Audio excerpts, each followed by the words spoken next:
वर्षा photo news room को स्वागत करुछि। Kantamal block रे बौद्ध जिलापाल और जिला आरक्षी अधीक्षक अभियोग शुणाणी शिविर अनुष्ठित। समर्पित भाव में जनसाधारण को सेवा जोगाई देबा पई जिलापाल अधिकारी मानक आह्वान। बौद्ध जिला कंटामाल ब्लॉक सभागृह में जिलापाल विभूतिभूषण नायक और जिला आरक्षी अधीक्षक राहुल गोयल जुग्म अभियोग शुणाणी शिविर अनुष्ठित हो जाइछि। एही अभियोग शुणाणी शिविर में जिला मुख्य उन्नयन अधिकारी प्रभास चंद्र दर्शना, उपजिलापाल विनय कुमार भोई, जिला मुख्य चिकित्सा अधिकारी डॉक्टर महेंद्र कुमार साहू प्रमुख उपस्थित थिले। आज शिविर में 50 गोटी व्यक्तिगत और 17टी गोष्ठीगत एभली मोट 67 गोटी अभियोग शुणाणी जिलापाल करथिले।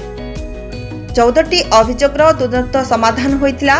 अन्य अभियोग उपरे शीघ्र पदक्षेप नेबा पई संपृक्ति जिला स्तरीय अधिकारी मानक जिलापाल निर्देश देथिले। सेहिपरि जणे श्रवण बाधितंकु एक श्रवण यंत्र, जणे असहाय को रेडक्रॉस फंड 3000 टंका एवं 2 जन को मासिक भत्ता सहायता तत्कालीन प्रदान करथिले। समर्पित भाव में जनसाधारण को मौलिक सेवा जोगाई देबा पई जिलापाल जिलार समस्त अधिकारी मानक आह्वान देथिले। वीडियो शामी रेड्डी, जयश्री तहसीलदार श्वेतपद्मा जोशी, असिस्टेंट कलेक्टर ज्योतिरंजन भुये प्रमुख शिविर परिचालन में सहयोग करथिले।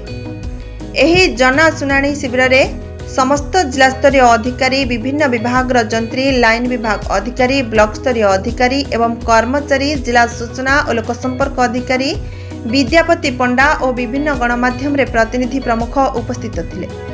बौद्ध जिला प्रतिनिधि वासुदेव संठंक रिपोर्ट, फोटो न्यूज लाइव।